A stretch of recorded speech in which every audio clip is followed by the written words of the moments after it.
tipping their nose and slowing them down with a little bit of bend, that's kind of a very watered down version of doubling a horse, which is a California Vaquero Hackamore thing that's been around since Hidalgo times or something. But the doubling is where the one rein stop and bending stop actually came from, but it's been very watered down.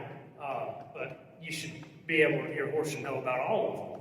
But the reason you tip for a pretty long time, the reason you bring them down and stop them with a little bit of tip in their nose is it will take half of their neck muscle away. So if he has a tendency, or if your hands have been a little weird or off in their timing, and that horse has learned to kind of take a hold and push during his downward transition or his stop, or if he's learned to dump down onto his front end as he's coming down into stop, if he's dumped it to the front, right? Tipping that nose a little, it makes it to where it kind of keeps them back on their hocks a little, and it keeps their chest a little more rocked back a little.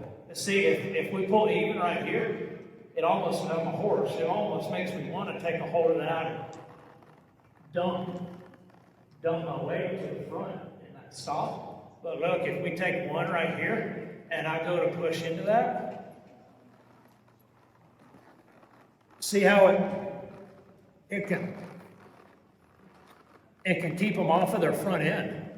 So like, if you, like, say you get a colt and after, you put 5-10 rides, and the way you stop him is with one rein and bringing his head around until he stands, okay? Well, now after about ride 10, you're starting to bring him along a little bit, so you start to just tip the nose and hold the nose until he slows down, okay? Well, at about 30 rides, you're starting to tip the nose, and if he doesn't get on down, you can kind of pull that. Well, if you can ride a colt like that for 30 rides, at about 30 rides, you can have him really coming down, slowing down nice on his back end without any put. You won't feel him push on your rein at all. So just get in a habit until that horse is just really nose stopping.